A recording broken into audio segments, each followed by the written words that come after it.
E agora a gente vai falar de um momento de volatilidade na oferta global devido à guerra no Irã. Há uma pressão sobre os insumos agrícolas e os fertilizantes voltam ao centro das discussões, como a gente vem tratando por aqui. Quem nos ajuda a entender esse cenário é o Country Manager, diretor comercial, posso traduzir assim, Eduardo Monteiro, comigo aqui no estúdio. Eduardo, obrigada pela participação. Eu já vou começar te desejando boa tarde, fazendo a seguinte pergunta. Oferta global pressionada, como é que fica o cenário para o Brasil com os preços de fertilizantes? Boa tarde. Boa tarde, Isadora. É um prazer enorme estar aqui com vocês.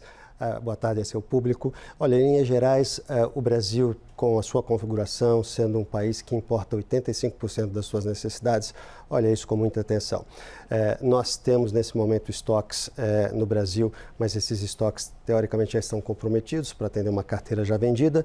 Esses estoques atendem aqui a necessidade da carteira vendida pelos próximos 2, 3 meses. Essa é a dinâmica do mercado de fertilizantes. E, num primeiro momento, quando se instaurou o conflito bélico, houve uma certa reação do mercado para entender o reposicionamento. Estreito de Hormuz é um ponto importante, pois por ali passam, além de uma parte relevante da produção de petróleo mundial, passam insumos importantes atrelados à produção de fertilizantes. Gás, que representa aproximadamente 30% da oferta mundial, um elemento básico para você fazer fertilizantes nitrogenados, e enxofre. O enxofre também é um elemento muito sensível que já vinha sofrendo impactos importantes de preço no período que antecedeu a guerra, e a guerra só trouxe também um agravante um pouco maior. Isso fez com que nessas últimas semanas a gente tivesse uma correção natural dos preços com base nas ofertas mundiais. Em linhas gerais, preços de nitrogenados subiram a casa de 30%, preços dos fosfatados também nesse mesmo patamar, enquanto o preço do enxofre subiu na casa dos seus 50%. Ponto de atenção, a gente vem trabalhando com os produtores, recomendando muita cautela.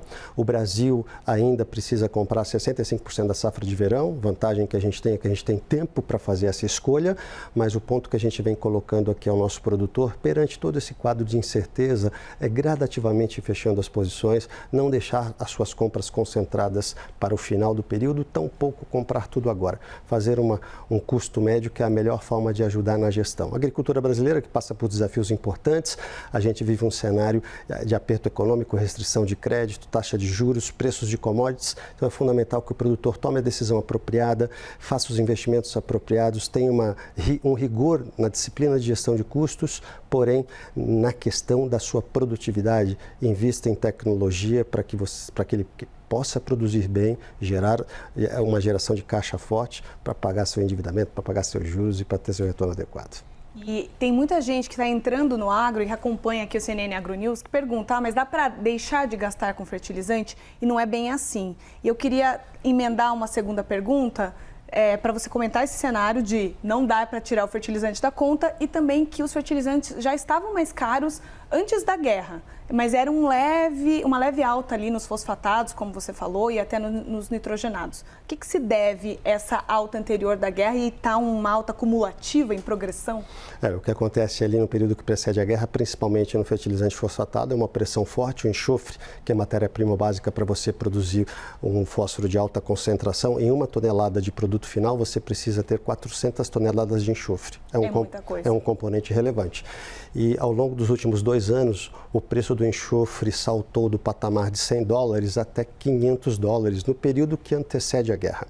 E nesse contexto, o fertilizante não subiu na mesma proporção, porque a gente tem também uma situação agrícola de preços de soja, preços de milho, que não acompanharam essa tendência, preço do algodão e assim por diante. Então, o que a gente observou é um represamento natural desse acréscimo de custos, que agora, com a eclosão do conflito, fez com que esses preços aumentassem ainda mais. Eu falei em 500, agora está 700, as ofertas já estão na casa de $740. Isso já com imposto ou é preço no... Preço no porto. No porto. Ainda tem imposto para chegar no consumidor final, né, que é o produtor bem mais caro, né, Eduardo? Na verdade, você tem uma estrutura tributária e cada elemento você tem um tratamento distinto, mas você toca num ponto interessante, Isadora, no momento de natural, onde os preços acabam inflacionados. Acho que o governo vem discutindo aqui incentivos para a cadeia de combustíveis. A cadeia de fertilizantes deveria ter o mesmo tratamento. É uma cadeia essencial na produção de alimentos, gera inflação. Então, é um ponto importante para que é um setor que vem sofrendo aqui muito economicamente ao longo dos últimos meses, dos últimos 2 anos, na verdade. Então, se tem coisas importantes aqui que o governo pode ajudar a entender um pouco essa carga tributária e também, obviamente, que eu não poderia deixar de mencionar, a nossa taxa de juros. Quando você olha a utilização aí do Plano Safra, a utilização dele não é plena, o que foi colocado em termos de consumo, a gente só consumiu 55% do Plano Safra. Por quê? Porque você tem uma aversão muito grande ao risco de crédito. Hoje, as taxas de juros, que são nominais 15%, na verdade, no campo, são 22%.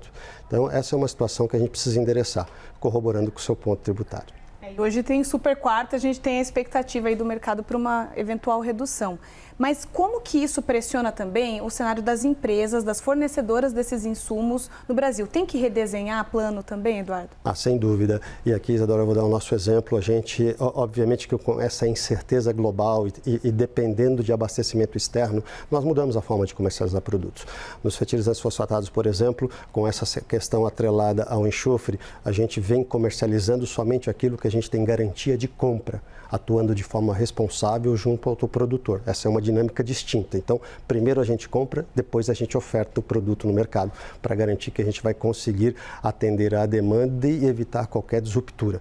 Então, uma coisa importante que a gente tem dito aos produtores é olhar também com quem faz negócio, olhar a distribuição geográfica desse produtor aqui no Brasil, de quem ele compra, qual é a origem. A gente tem uma vantagem de ser um produtor importante aqui no Brasil e o fato de ser um produtor importante também nos impactou. A gente, por exemplo, no final do ano, anunciou temporariamente o fechamento de algumas unidades de produção de fosfatados em função dessa situação do enxofre, que é absolutamente proibitiva para o produtor agrícola. E isso vem impactando também no cenário de oferta de produto.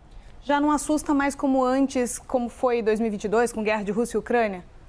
Olha, eu diria para você que a guerra da Rússia e Ucrânia trouxe para nós ótimas lições, mas fazendo um comparativo, hoje a dimensão e o impacto aqui pode ser maior em função da dependência do petróleo. Importante que, apesar da Rússia ser um grande player de petróleo, isso foi colocado de uma forma de uma questão secundária. E dentre todo esse processo, Isadora, nós nunca naquele conflito tivemos a cessão do fluxo logístico. E nós estamos com o Estreito de Hormuz fechado há basicamente 10 dias. Hoje, quando você faz, eu estava lendo hoje de manhã, apesar de simbolicamente ser um número pequeno, mas 1% dos navios graneleiros do mundo estão parados no Estreito de Hormuz porque não conseguem movimentação. Diferente do que aconteceu na guerra de Rússia e Ucrânia, onde isso nunca aconteceu. Vamos continuar acompanhando. Eduardo, agradeço muito sua participação, por nos esclarecer como é que está o cenário, esses bastidores. Até uma próxima. Muito obrigado, eu que agradeço pelo tempo aqui e recomendo ao agricultor serenidade e calma nesse processo. Sabemos que o agronegócio ele é bem resiliente. Está dado o recado.